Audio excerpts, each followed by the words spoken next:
My name is Nick Steinhaus, and this is my partner Brian and Scott. Brian and I go back to college. We were college fraternity brothers. Scott is his father, and us three together take properties from being distressed to looking their best. And this house right here is one of the first ones we all three partnered on together. So we're going to go a little more in depth and show you how to take a property from the point of no return. This house needs some massive renovation to looking like the best house in the neighborhood. The house is finished. Let's go take a look.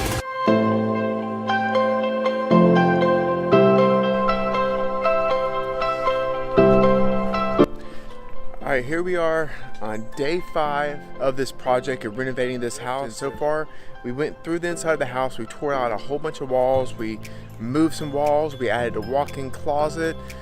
We added a second bathroom because this is an older style home built, I believe, around the 50s. And these homes back then had, small closets.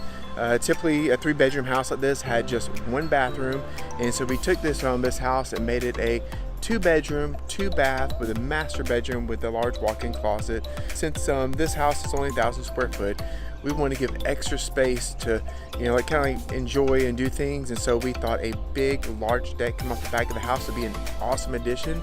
So we've added a 20 by 12 deck onto the back of the house that we put together yesterday. We still have a little bit more work to do on it, handrails and stairs and so forth.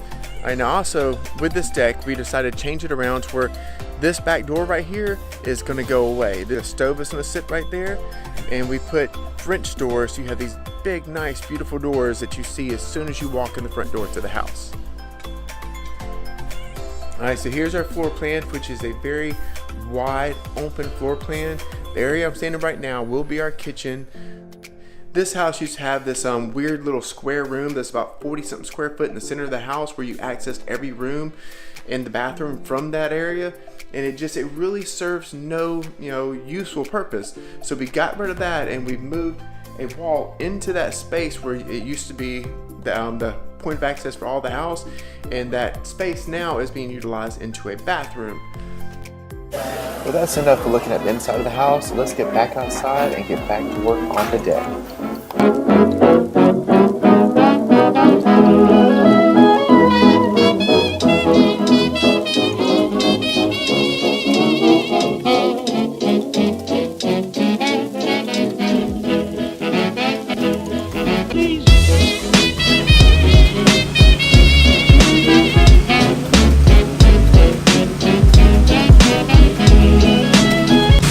Now that's a wrap on the deck project for this house.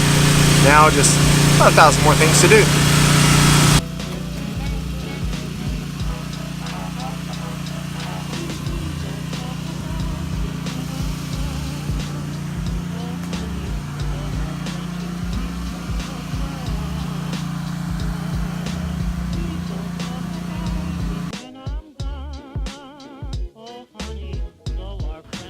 Alright, we're back here at the house. This is officially day 6 on the project, and today we have knocked out this back door and we're framing up over it. We got this door set last week, but we're going to kind of dry it in a little bit more. The remainder of this week is supposed to rain every day, so we're going to spend this week focusing on the inside of the house. We're going to get all the sheetrock done inside the house. We have the electrical being ran right now, and so once all the outlets are placed in, we'll be able to cut out around them, put all the sheetrock in the house, and go ahead and get everything inside squared away and be on schedule for our cabinets to get delivered in about a week. And it's a fun project, man. It's a lot more than you ever expect when you go to renovate a house like this. I mean, it is just a lot of little things that add up, that it really helps to have a project plan to follow with, so you know exactly what needs to be done, what day, what order of operations should be followed. So let's get back to it. Some of us actually work, and others of us just sit on our cell phones a lot.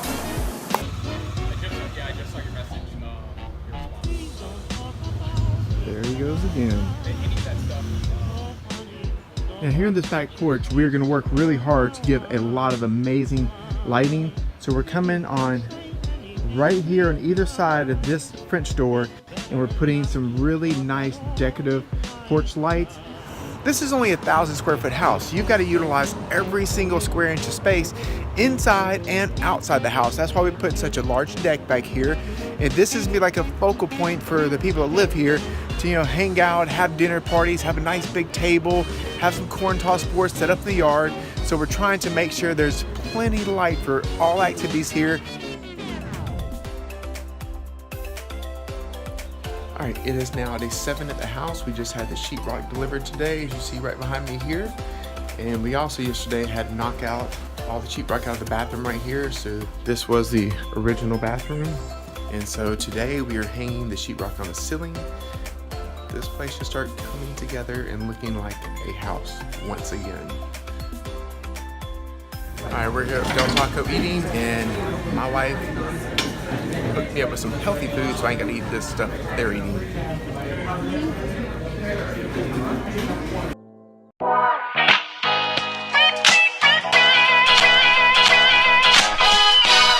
All right, here we are today, back at our house, getting a little bit more progress done. Yesterday we had a sheetrock that was delivered, and we didn't get a chance to start hanging it, but we got most electrical wire ran. We got most every bit of the plumbing ran up under the house because we had to run all new lines because people came in here and removed all the copper lines up under the house. So we ran something called PEX throughout the entire bottom of the house. And so there's all new water everywhere. And also we added the water lines for the additional bathroom we're putting in. And so now, hopefully today, if God willing, we will get started on the sheetrock here. Now, getting up under this house, being that it's a older, small house on a crawl space, and putting in all the water lines is quite a feat because you have about 18 inches of crawling space, and you got to bring tools with you. So that was quite fun. Here is material that we use for doing the water lines. This is called PEX, and we have it in 1/2 inch and in 3/4 inch. And PEX is a really awesome material that has these quick fit connectors that allow you to get up under there, connect them together really fast, and it's very affordable. I mean, like all the piping for the water lines for the whole house was 150 bucks. But where you do run into money is you buy these fittings called shark bite fittings. Those get a bit more expensive, but nevertheless, for just a couple $100s, you can rerun all the water up underneath the house. Now, we still have the drains to work on. We just ran the supply lines. Now, it's a little wet today, but the show must still go on. So there used to be a back door right here, which is now in the part where the kitchen is. But to have this bricked over, we got to take and tear back these pieces as well so they can tie in together and it flows real well, just like you can see we did on that door. So I'm about to work on now, try not to get too wet, and tearing all these pieces out so we can tie it all together and make it look like there's never a door there.